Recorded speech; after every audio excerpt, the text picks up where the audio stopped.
Because in yesterday's video, I told you about a statement of UNHCR and US envoy to the UN Linda Thomas-Greenfield about the killing of a UN aid worker in northern Ethiopia. UNHCR and US did not name the person who was killed.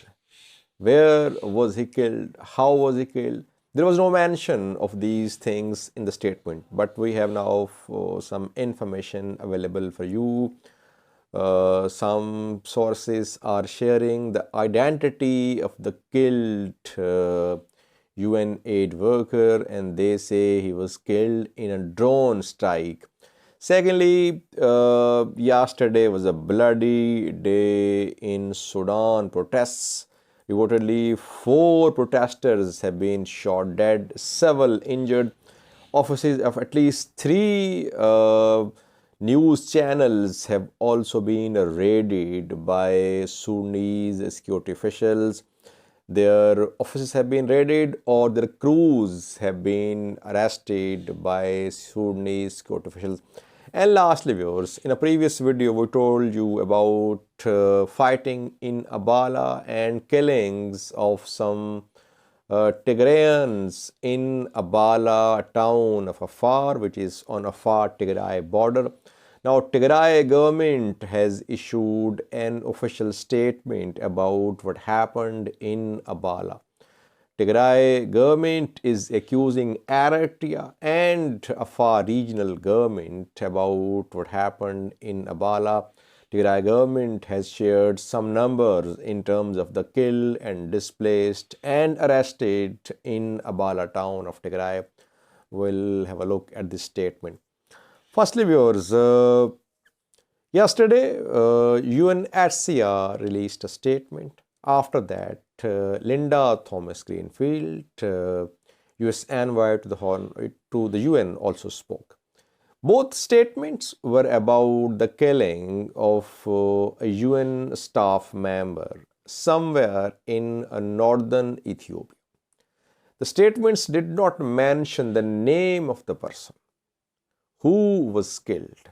Where was he killed? How was he killed? There was no mention. It was just said that a UN staff member was killed in northern Ethiopia and warring factions must ensure the safety and security of aid workers and civilians.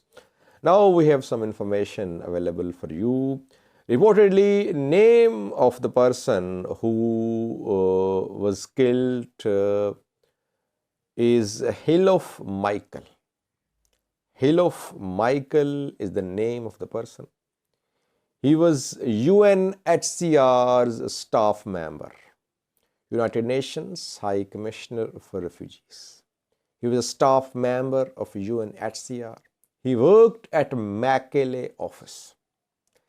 Reportedly, he was traveling from Alamata towards Mekelle in a private mini bus, a minivan.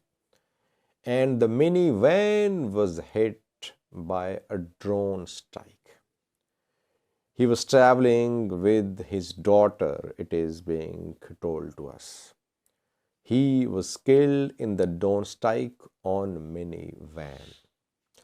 Now, I think around 10 days ago, a drone strike happened on Milazat town, in which a mini bus was targeted, a minivan.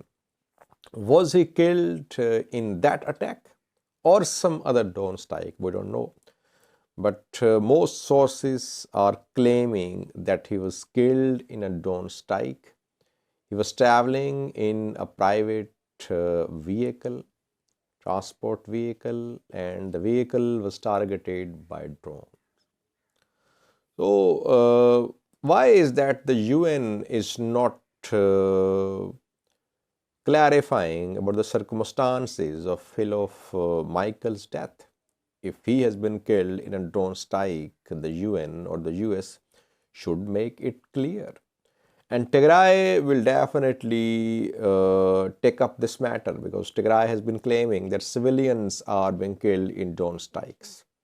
Now, when these claims are being made, the person killed was Hiluf Michael, and the claims have not been rejected so far by UN officials, it means that Tigray will definitely take up this issue. Tigray now has a piece of evidence that civilians are also being killed. They are being killed in drone strikes. Secondly, viewers, yesterday was a bloody day in Sudanese protest. Protest was carried out. Definitely, people managed to enter Khartoum, but they could not enter Khartoum in large number. Main confrontation between Sudanese security officials and protesters happened in Darman, which is the city which is neighboring city of Khartoum, capital of Sudan. And security forces, as usual, resorted to tear gas shelling and live ammunition firing.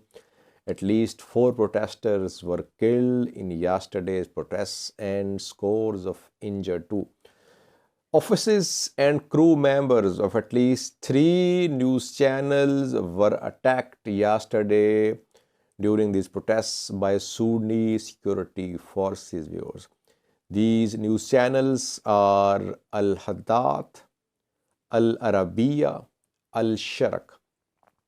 Al Hadath's office in Khartoum was raided. It was stormed by Sudanese security officials. And staff of Al Arabiya and Al Sharq, they were detained by Sudanese security officials. The channels are mostly funded by Middle Eastern countries. So, confrontation is far from over. Sudanese security officials are using excessive force. Protesters are being killed. So far, more than 50 protesters have been killed since the end of October when Abdul Fattah al-Burhan staged a coup. Lastly, viewers, in previous videos, we told you about fighting in Abala, artillery strikes on Abala, and killing of some civilians in Abala town of Afar. Abala is on Afar-Tigray border. Now, Tigray government has issued an official statement about Abala. Tigray government says that in Abala, people were attacked, they were killed just because of their identity. Tigrayans were killed. Tigray government says that 900 families have been pushed out of Abala towards Enderta, which is in Tigray. At least 250 innocent Tigrayans have been killed in Abala. And a large number of Tigrayans have been taken into custody. They have been detained and taken to Samra in Afar. Tigray government is accusing, firstly, Afar regional government. It says that behind all what happened is Afar regional government, not Afar locals. Secondly, it is accusing Eritrean forces. It says there is presence of Eritrean forces in Afar, and they are involved in these attacks and in these killings of Tigrayans. But Tigray government says that it will not carry out any revenge attacks against Afars. It is sending a message to Afar regional government that it should desist from such policy. It should immediately release those who have been taken into custody and who are in Samra. There must be an independent investigation. We have been discussing that in previous videos too, viewers, that massacres happened, civilians are killed in Tigray, in Afar, in Amhara. Both sides make conflicting claims. You never know about the perpetrators and the victims. There must be some mechanism of independent investigations into civilian killings in Ethiopia. Situation is still very tense on Tigray-Afar border, though Tigray forces are not in Abala, but yesterday we heard of artillery strikes close to Abala. Tigray government says that innocent Tigrayans are being targeted and these Tigrayans were not combatants. But Afar news sources say that these Afars who were in Abala, they took up arms in support of Tigray fighters. They took up arms against Afar forces in Abala.